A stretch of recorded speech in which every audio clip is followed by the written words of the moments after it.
Make 100 videos and improve something every time. And then on your 101st video, we'll start talking.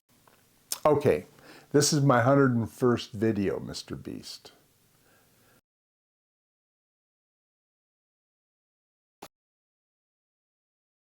And I've overcome a lot of things.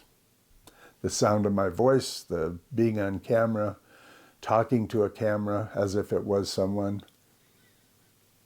Storylines, I've practiced editing, learned editing on Final Cut Pro. Oh, so I understand why you said 100 videos. Make 100 videos and improve something every time. Do that. And then on your 101st video, we'll start talking, like maybe you can get some views. But for the average person like us, who don't have these exceptional personalities and, backgrounds in filmmaking, just make 100 videos, improve something each time, and then talk to me on your 101st video. Well, the improve something each time is the tricky one. How do you improve something each time? The second one, just, I don't know, put more effort into the script. The third one, try to learn a new editing trick. The fourth one, try to figure out a way that you can have better inflections in your voice. Don't be too proud. One, try to, study a new thumbnail tip and implement it. The sixth one, try to figure out a new title. There's infinite ways. That's the beauty of content creation online. There's literally infinite ways, from the coloring to the frame rate to the editing to the filming to the... Yeah, I'm just gonna start talking. I've tried to write scripts, read from them, and look at the camera. It's not worked out at all. So I'll just talk and think through it as if I'm writing something down.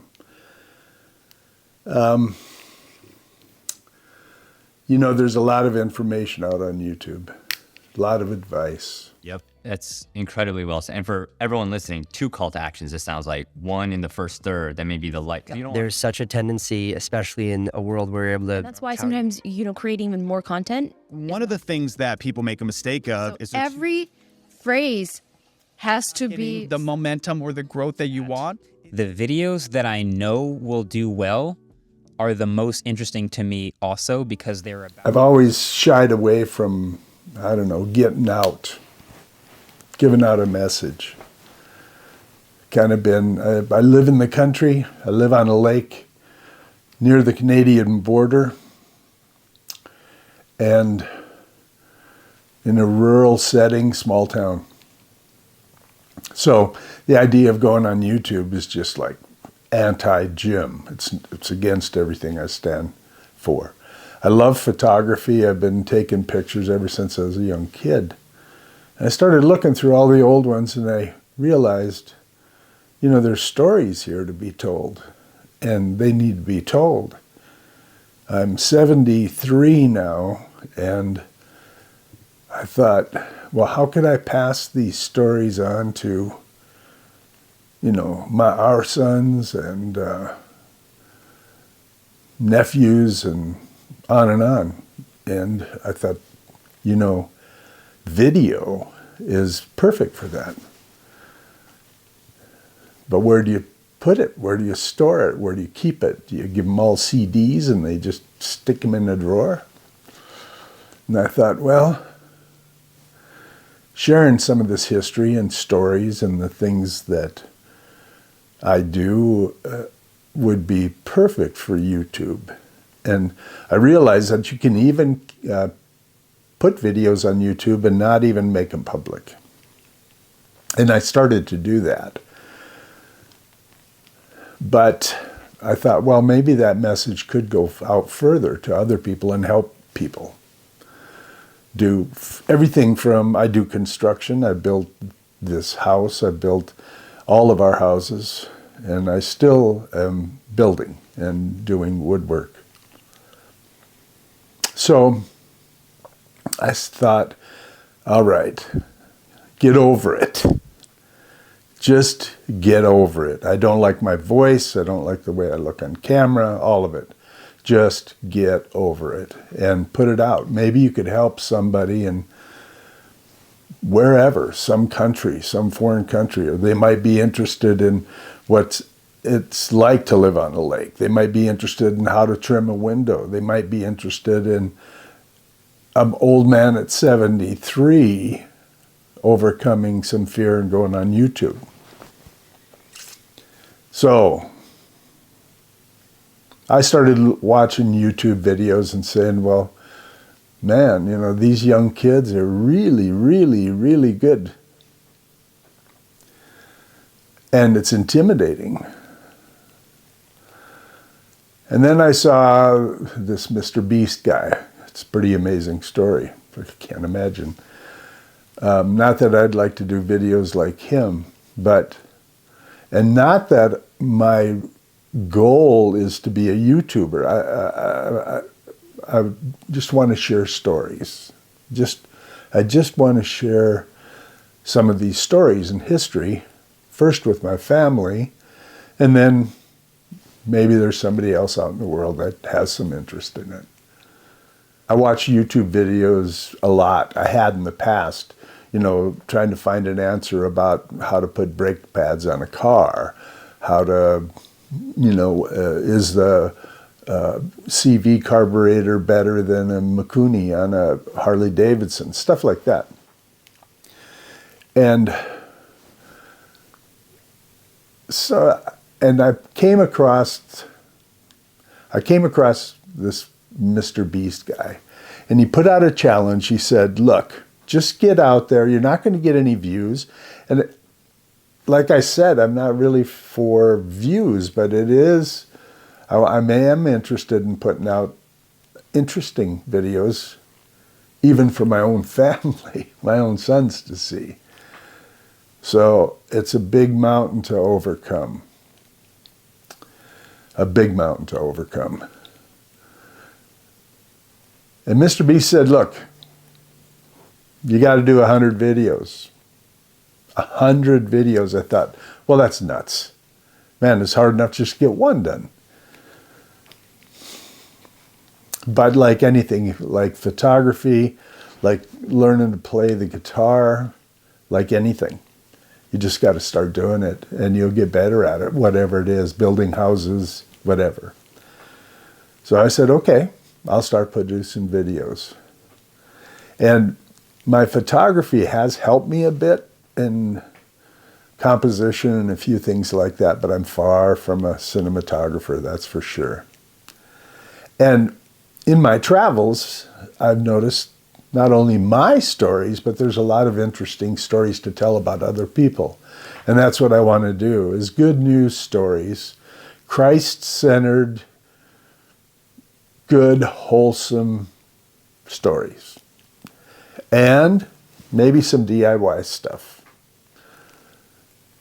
So I went about making 100 videos. Oh, and I started looking back at them going, my gosh, these are terrible. They're uninteresting. But I kept going at it and struggling with video and learning Final Cut Pro. I'm a Sony guy. I have Sony cameras. So I'm using Final Cut Pro. And I finally starting to at least be able to use it somewhat. But I've struggled a lot. So I've been learning now, and I understand why Mr. Beast might have said that. Not just that you need 100 videos out there before anybody will look at it, but that you're going to learn a lot in those 100 videos. Make 100 videos and improve something every time. You know, you're going to look back on, well, I could have done this or I could have done that. And the second half of his advice was just that. And improve each one. And I've been trying to do that. So to Mr. Beast, here's your 100th. This is my 101st video. And you said to call you, but I don't know your number, so maybe you'll see this. Highly doubtful. Maybe you'll see this video. So this is my 101st video. And I have had a few views on this. I mean, of the 101, well, let's say 100 videos. Some of them were shorts, by the way. I've had 27,000 views. Some of them just for a few seconds. So what that told me was, number one, I did 100 videos, so there are some interesting things for me to tell. Number two is I've learned a lot on how to produce a video that has some interest. Number three, it's helped me in my storytelling. And number four, I realized I could do it. And so what if I don't like my voice? So what if I don't like the way I look on camera? So what? What am I, 73? Who really cares? I can wear purple if I want. So, thank you, Mr. Beast. This is dedicated to you, I guess, for getting me off my can and getting out to produce some videos. The final thing I want to say is, as I started producing videos, at 73, I still do a lot. I feel like I have an abundant life. I have a loving, wonderful wife and family. And I can overcome these new things, challenges, technology. I do have interest in technology. But as I learned videos, improved storytelling, learned some editing tricks, and did all of this, I started to ask myself, really, what's the reason? What's the reason I want to do this? And originally, and I still do, is one of the reasons is that there's some good stories and history to tell, and originally it was for just our family, my family, our sons, my nephews, great nephews, and on and on. But then I realized it's a tool I could use to help people. I do construction. I work on cars. I ride a Harley. We travel. We meet people that have interesting stories. So I said, well, yeah, that would be good to share. But at the core of all of it, in this crazy world we live in, I thought, there's so much bad news out there, so much fear and confusion, that this is a great way for a ministry to share and witness what God has done in my life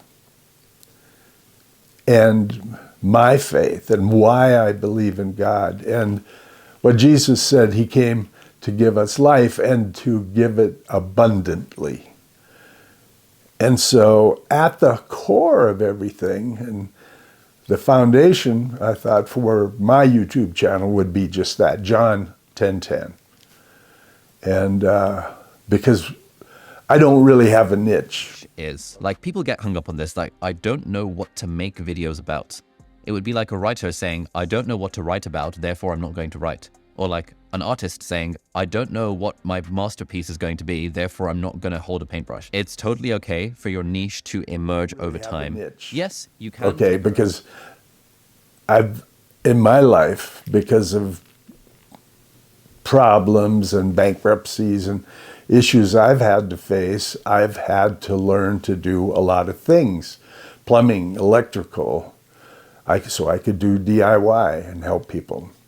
But everything I do, it says in the gospel, in scripture, whatever you do, whether it's construction, whether it's videos, whether it's ministry, whatever it is, do it as unto the Lord. Do it well. So I don't even know how this is turning out. I put this little makeshift studio together.